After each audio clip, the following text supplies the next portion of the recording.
अष्टप्रहर नाम संकीर्तन अबा अष्टप्रहर नाम यज्ञ प्राय सबु गाँव एबे अष्टप्रहर नाम यज्ञ हो तेबे आजिकार भिडियो रे आमे आसंतु जानिबा एई अष्टप्रहर नाम यज्ञ संपर्क रे केते गुड़िए जना एवं अजना कथा। नमस्कार, मु मनोज दास स्वागत आपण मानकु आजिकार भिडियो रे।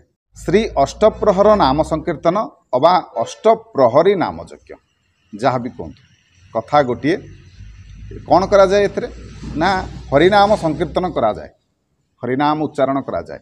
हरे कृष्ण हरे राम यही शब्दर उच्चारण करा जाए, यही मंत्रर उच्चारण करा जाए। हरे कृष्ण हरे राम, कृष्ण नहले राम, ये दुई जनकर ये नामटी को उच्चारण करा जाए। आ कलिजुगर महामंत्र होची हरे कृष्ण कृष्ण कृष्ण हरे हरे, हरे राम राम राम हरे हरे। यह हूँ कलिजुगर महामंत्र। ये महामंत्र को जप कले निहाती भाव में समस्तंकर मंगल हुए, कल्याण हुए। कलिजुगरे हरिनाम सत्य आज्ञा। कलिजुगरे जदि आपण माने उद्धार पाइबाकू चाहूछंती ये संसार नामक पंकरु ताले केवल हरिनाम ही आपन को मोक्ष प्रदान करि परिबो। हरि को स्मरण करंतु, कृष्ण कहंतु, राम कहंतु, जगन्नाथ कहंतु, नाम भिन्न किंतु ब्रह्म एक। तेबे कलिजुगरे हरिनाम सत्य। हरिनाम स्मरण कले आपण माने भव सागर रु उद्धार पाई परिबे। लोभ मोह काम क्रोध ईर्षा ओ अहंकार रु मुक्ति पाइबा पई हरिनाम संकीर्तन करा जाए। आजिकली प्राय समस्त भीतर ये जेतिकीटा गुण मु कहली समस्त पाखरे भरपूर होइके रहिछि। आउ ठाकुरों को नाम स्मरण करिया पई, भगवान को नाम स्मरण करिया पई प्रायतः आउ का पाखरे समय नहीं। सबुठारु कम समय आमे दौचंती ठाकुर पूजारे, भगवान को स्मरण करिवारे। तेणु ग्रामर जदि गोटे अष्टप्रहरी हम, अष्टप्रहर नाम यज्ञटी हम ताल निहाती भाव में कम से कम समस्ते किछि तो समय देवे। तेबे लोभ मोह काम क्रोध ईर्षा अहंकार मुक्ति पाइबा पई आमको भगवानकर शरणापन्न होबाकू पड़िबो। आपणक भितर ये सब दुर्गुण को मुक्ति पाइबा, खास कर दुर्गुण रू आपन को मुक्ति पाइबाकू हेले भगवान को शरणापन्न होबाकू पड़िबो, भगवान को निकट में शरण पशिबाकू पड़िबो। सत्य न्याय दान दया क्षमा ओ धर्म आचरण यही सब जिनस गुड़िक हूँ मनुष्यर प्रथम कर्तव्य ओ मनुष्यर प्रकृत परिचय। मनुष्य जन्म लाभ करिसंती सत, मनीषटी होइकी जन्म पाइचंती सत, किंतु मनुष्यता आपण भितर रहिबनी जदि यही गुण गुड़िक आपण पाखरे नहीं। साधु सन्त माने भी कहि जाइचंती यही गुण गुड़िक जदि आपण पाखरे नहीं ताले आपण जणे मनुष्य नुहंती। तेबे ग्राम रे अष्टप्रहर नाम यज्ञ करिवार मूल उद्देश्य हला, मूल लक्ष्य हला आज्ञा गाँव में भाईचारा सृष्टि करवा। समस्ते मिली मिसिले सिना अष्टप्रहरी नाम यज्ञ हम बा 24 प्रहरी नाम यज्ञ हम। तेबे अष्टप्रहर अष्टप्रहरी नाम यज्ञ एतरे 8टी प्रहर पूजा करा जाए। प्रहर कहले आज्ञा कौन ना, प्रहर कहले समय। 3 घंटार समय होची एक प्रहर। 8 प्रहर 24 घंटा, माने 24 घंटा पर्यंत अविरत भावे कोठी बंद हेनी, अविरत भावे हरिनाम गुण कीर्तन हम। या अष्टप्रहरी नाम यज्ञ कह जाए बा हरिनाम संकीर्तन अष्टप्रहर नाम संकीर्तन या कहुए। अष्टप्रहरी नाम यज्ञ हो ना 24 प्रहरी नाम यज्ञ हो, ये दुईटी जिनस प्रायतः करा जाए। खास करके जदि देखिबा बेसी अष्टप्रहरी नाम यज्ञ करा जाए, कहीं 24 प्रहरी नाम यज्ञ कले अधिक खर्च मध्य अछि। तेणु प्रायतः अष्टप्रहरी नाम यज्ञ ही ग्राम गुड़िक करा जाए। तबे दिन रे होची 4 प्रहर, से भले रात्रि रे होची 4 प्रहर, 4 4 8 प्रहर 24 घंटा। तबे केमिति जानिबे प्रहर निर्णय केमिति करिवे ना, पांजी देखिकी आपण माने प्रत्येक दिनर सूर्य उदय एवं सूर्यास्तर समय जानि परिबे एवं सही समय को आपण माने 4 भाग करि नेबे एवं तार एक भाग होची ई प्रहर। रात्रि प्रहर सही परी सूर्यास्तरु सूर्य उदय पर्यंत 4 भाग कले जना पड़ जिवो। तबे सबु मासरे आउ सबु दिन मध्य सूर्य उदयर समय एवं सूर्यास्तर समय भिन्न होता है, अलगा होता है। तेणु प्रत्येक दिन आपण माने सूर्य उदय एवं अस्तर समय को देखिले, ठीक भावे देखिले आपण माने सठिक प्रहरर निर्णय करि परिबे। तेणु प्रहरर निर्णय करा जिबा समय पांजी देखिबा निहाती आवश्यक। तबे अष्टप्रहर नाम यज्ञ केमिति करा जाए खास करके जदि देखिए एठी गुरुदेवंकर पूजन करा जाए, नारायणंकर पूजन करा जाए, माँ वृंदावतींकर पूजन करा जाए। गोटे यज्ञस्थली बा बेदी भली निर्माण करा जाए एवं ताकू सुंदर भाव में सजै दि जाए।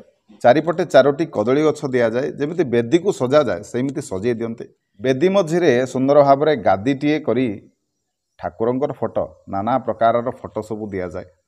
सेठी कलशर स्थापन करा जाए, माँ वृंदावती को सेठी स्थापन करा जाए। गुरुदेवंकर फोटो को दि जाए, गुरुदेवंकर पूजन करा जाए। कलश मानकर पूजन हुए, राधाकृष्णंकर पूजन हुए। सुंदर भाव में चारिपटे आंबपत्र द्वारा आंबपत्र देकी सुंदर तोरण सबू सजै दि जाए, जिते सुंदर आपण मैंने सजै पारे। तेबे मुख्यतः 6टी कलशर पूजन एठी करा जाए। पंचतत्व 5टी कलश एवं गुरुदेवंकर गोटे कलश, 6टी कलश। तेबे आपण माने 4 द्वार पुणी 2टी लेखाएं द्वार कलश देवे। तेणु अधिक कलश व्यवहार हुए सत, किंतु मुख्यतः 6 गोटी कलशर पूजन एठी करा जाए। एठी माँ वृंदावतींकर मध्य पूजन करा जाए, राधाकृष्णंकर पूजन करा जाए, नारायणंकर पूजन करा जाए।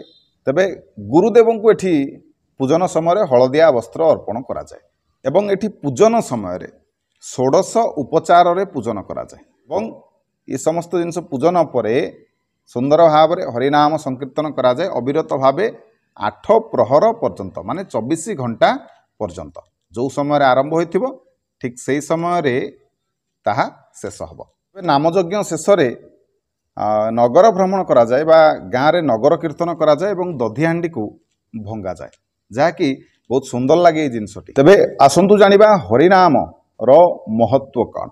हरिनाम महामंत्र रो तात्पर्य हरे कृष्ण कृष्ण कृष्ण हरे हरे, हरे राम राम राम हरे हरे। तेबे यही महामंत्र रे हरे शब्दटी 8 थर अच्छी। तेबे प्रत्येक थर हरेर मध्य अलगा अलगा अर्थ रही। तेबे आसंतु जानिबा सेई 8 गोटी हरेर अलगा अर्थ गुड़िक कौन।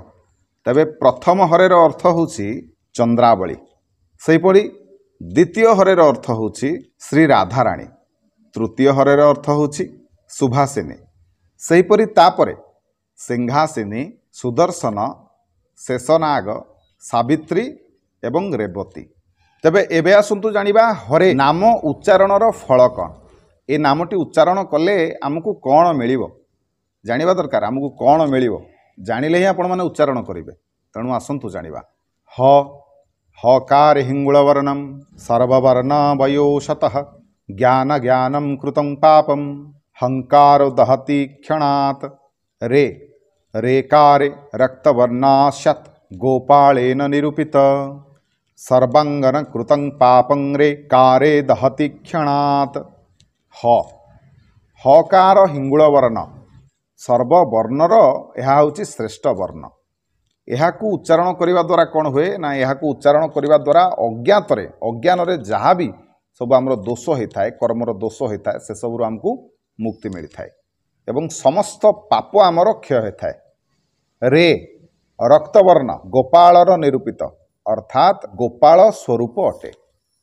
यह उच्चारण करने द्वारा कौन हुए ना, आमर समस्त पाप नष्ट हो जाए। महापातक होते सेथिरु मुक्ति मिलता है। सेहीपरि एबे आसंतु जानिबा राम नामर फल। राकारे गौरवर्णस्य वय शक्तिर्भवेधरा रवि सोम सोमवर्ण भ्रमो राशिं दहत्क्षणात्। मकार ज्योतिरूपाश्च निर्जन स सदा स्थितः मिथ्या वाक्यं कृतं पाप मकार दहति क्षणात्। रा शब्दरु वर्ण सूर्य चंद्रंकर ज्योति स्वरूप अटे। यह बल एवं शक्तिदायक, यह अज्ञान रूपनाशक, कर शक्ति धृतिदायक। उच्चारण करने द्वारा तमो राशि ध्वंस हुए। सेहीपरि म शब्द ज्योति स्वरूप एवं निष्कलंक अर्थात नीलिमाहीन कलंकहीन। यह नित्य एवं महास्थायी। यह उच्चारण कले मिथ्या वाक्य समस्त पाप नाश हुए। सेहीपरि कृष्ण नामर फल। क्रूकार कज्ज्वलवर्ण संघरेत उपपातकम गीतः शांति रीतप्रेम कृ कारो जायते क्षणात् स्न स्नकार लोहितवर्ण नरकादुद्धरे नरः तत् तत् जन्मार्चित पापम स्नकारो दहति क्षणात् कृ कृ शब्दर अर्थ होछि कज्ज्वलर न्याय। यह उच्चारण करने द्वारा समस्त उपपातकर नाश हुए। यह उच्चारण कले गति शक्ति रति एवं प्रेमदाय होता है। स्नकार स्नकार शब्दर अर्थ होछि लोहित। उच्चारण कले मानव को ये मानव जन्मरू मोक्ष मिलता है। जन्मार्चित पाप एवं ये नरकरू उद्धार मिलता है। तेणु हरे कृष्ण हरे राम ये नामर उच्चारण समस्त को करवा आवश्यक।